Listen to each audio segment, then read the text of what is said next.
sa garden. Today po mangunguha na po ako ng mga sili kasi natatakot po akong biglang lumamig. Titingnan natin kung mga ilan makukuha natin. Pero marami pong namumula pa rin. So titingnan natin. Kasi na rin naman po, mid-October. So autumn is really is approaching na po at autumn na po ngayon. And yung biggest fear po kasi dito sa France is that pagka biglang lumamig, luyos po yan lahat.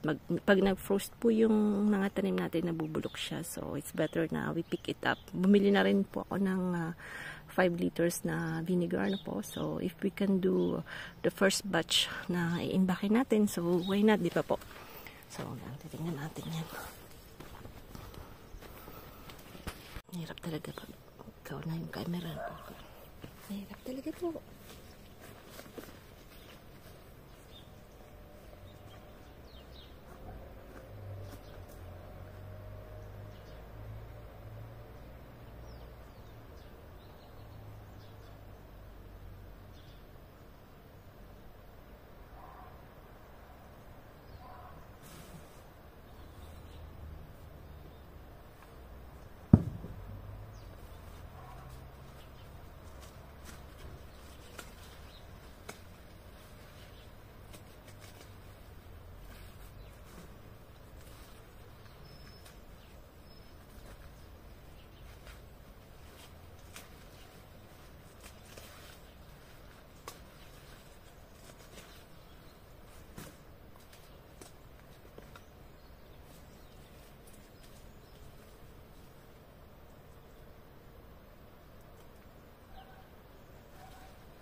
tayo ng ano, kumuha po tayo ng talbos. Ayan.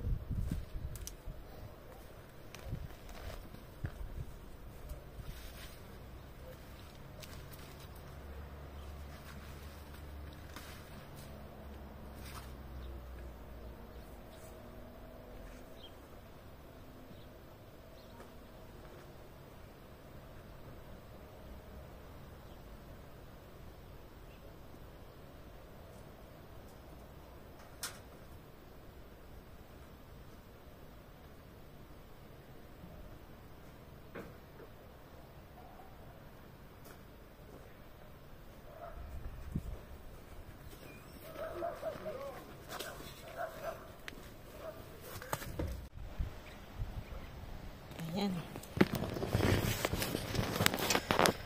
Manguha tayo ng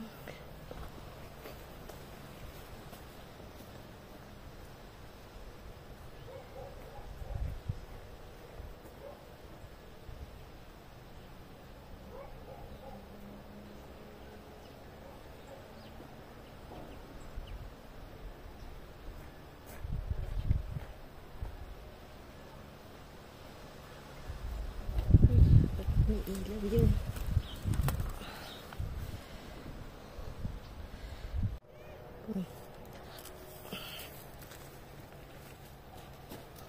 Kumuha na tayo.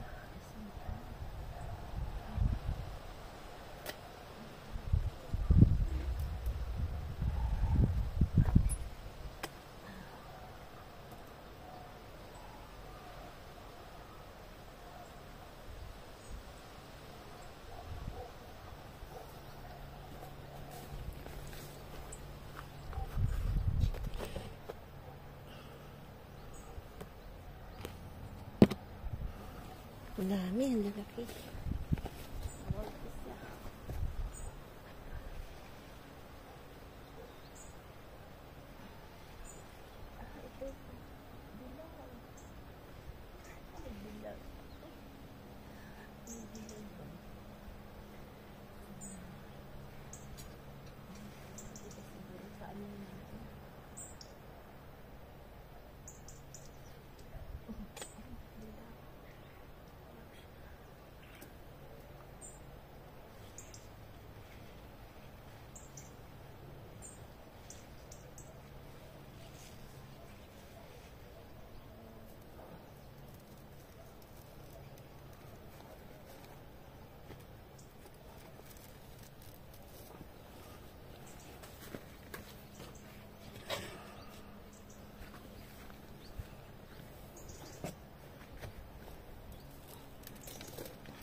Kukuha tayo. Wala si Frank. May ginagawa si Frank. Kaya tayo lang magbibideo. Ganyan niya po. Oh.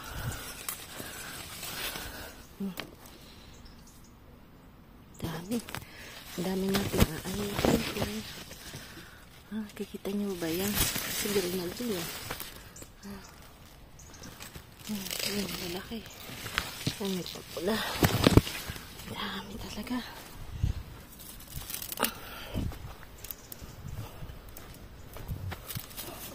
Tapos, may dilaw pala tayo.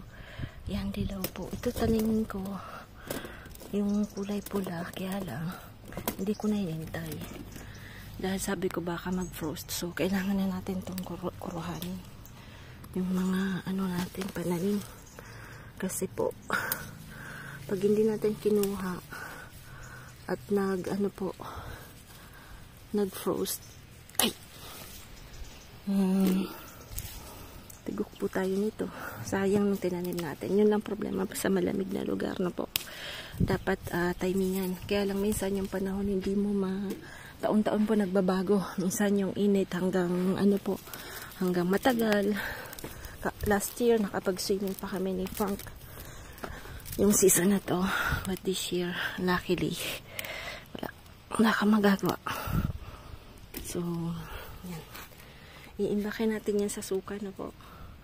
Ang ganda din ng sili natin na panigang. Tingnan niya po, oh. Sayang. Namamatay lang yung mga yan. Malapit na kasi, syempre. Yan, tingnan na yung ilang araw kaming maulan.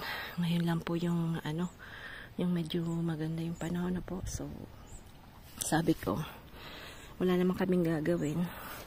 Meron akong appointment po kasi gusto ko pong matutong dito yung, sabi ko kasi magluto-luto na lang ako. Yun na lang magiging business namin ni Frank. Kaya lang dito sa France, hindi yung kailangan mo ng permit. Ay, kailangan magkaroon ka ng something sa government na po. So, mayroon pa akong mga gagawin na formasyon ang tawag dito. Parang ganon. So, ang daming gagawin din, mga lisensya, kung ano-anong ika-counsel sa'yo. So, we'll see na po. Ayan. Mga padaldal na naman. Ayan. So, ang dami po natin. Iba-iba po yung haba niya. Iba-iba po kasing klase yung tinanim ko. Ayan. Pag tinignan niya po. Ayan. Ito may ganito. So, dapat pala ito hindi ko kinuha. Pinarad ko po para may next year meron tayong makukuha na po. So, kailangan kasing makapagpag-red. Pag gusto nating itanim sila next year, kailangan may red po. So, yung ibang magulang wag nating kuhanin. At, yan ang gagawin nating pampunla next year na po. So, dito, dami ng pula. Yan po yung nangyari kasi. Tinanim ko po sila sa paso nung umalis kami.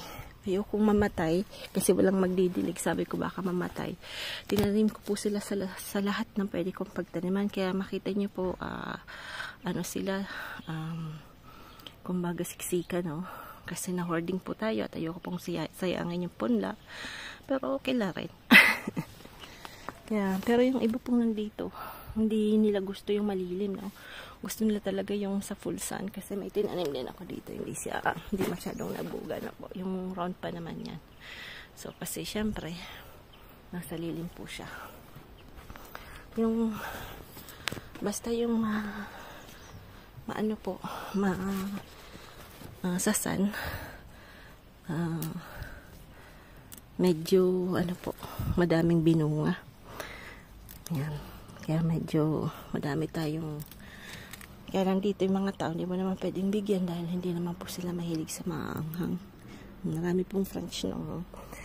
Except si George, kasi si George mahilig sa maanghang, pero hindi talaga sila yung French talagang almost siguro mga 30% lang na French yung mahilig sa maanghang na po. So, wala tayong pwedeng mga kapitbahay ko. Hindi ko naman po masyadong kakilala. So, ayan. Ano po kami dito. Ayan.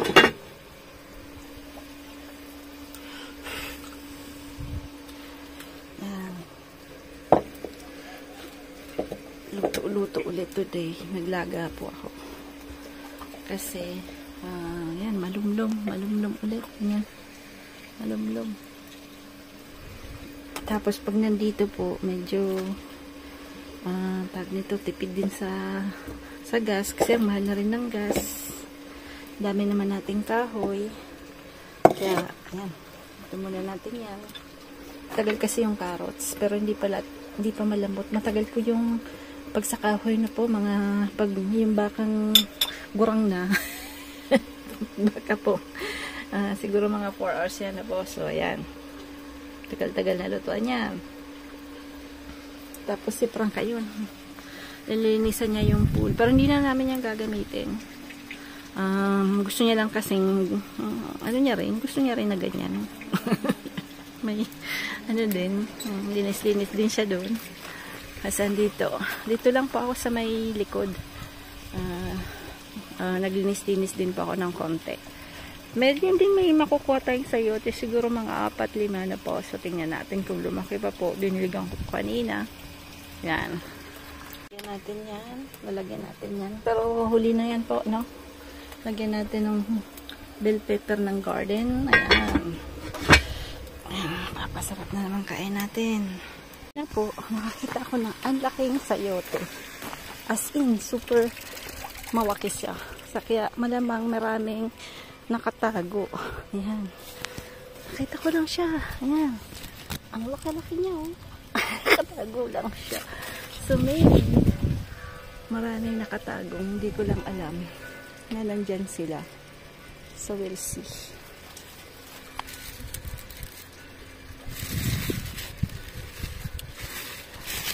Mga nakatago dyan.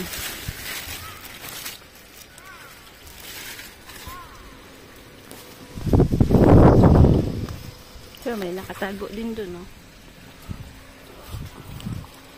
Ah, wait, pipil Tagalog, Frank. Ay. Putain, mais il y a plein de trucs là, je vais pas là. Yan po yung linaga doon. Itong tirang ulam. On va d'abord ça, non? Tirang ulam. Yan, may talangkaya na halo. Comme ça. Yan, gutom si Frank. Mmh. Gutom na gutom si Frank, ha? Attends, ça comme ça. Ah, il y a une petite carotte là, non? Ah. Ça et ça. Sili, no? Yaplan sili. Yan po, sili. Ah, kalabasa. C'est quoi Sili?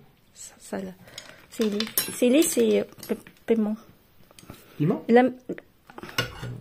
Gusto rin ni Frank yung ano, yung talbos ng ano, kalabasa. Kalbo? No, talbos. Ah, j'ai compris kalbo. Talbos. Kalbo. À moitié de kalbo. Baby. Masarap pala talaga pag ano, pagpatis na po. Pagpatis yung dut-dutan, ano mo, sawsawam. Sarap. C'est bon, hein? Sarap bon. Beaucoup d'eau. Tapos maraming ano, sili na po. Pourquoi? Non. Ah, ça c'est patis. Baka hindi mo yan magustuhan. Patis c'est sauce de poisson. Oh, c'est fort, quoi. Bah, tu peux goûter, mais I don't know if you like. Voilà.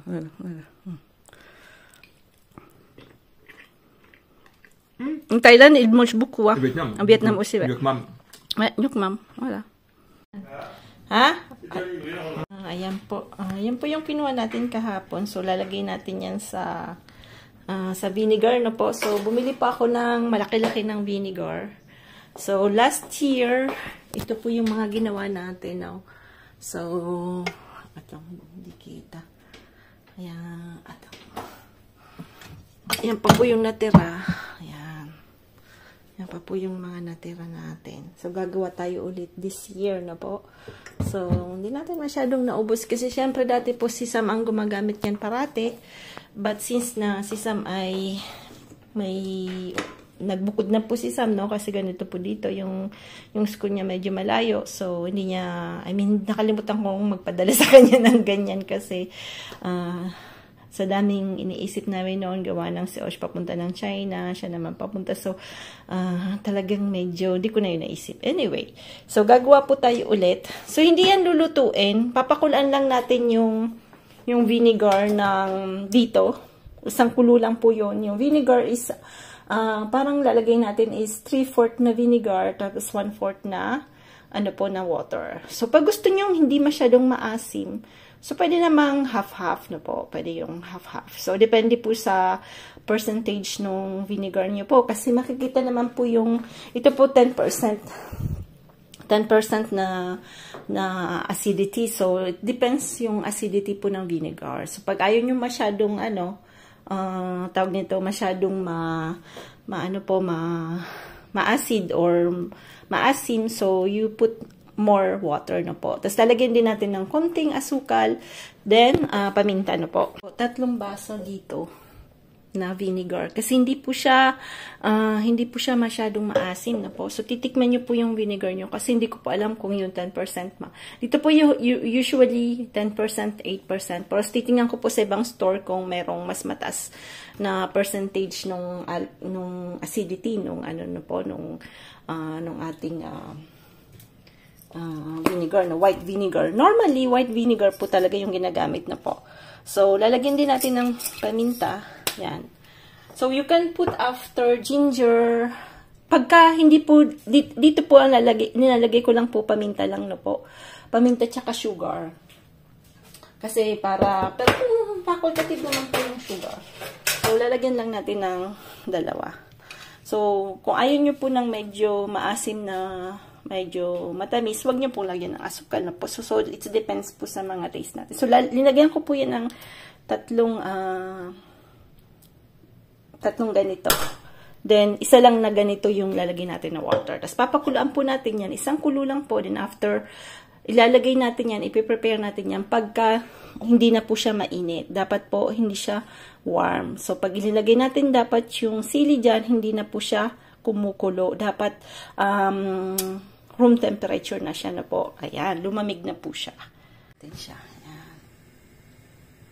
Yung paglalagyan na, sterilize natin yan na po. So, lilinisin natin, dapat i-sterilize natin yan.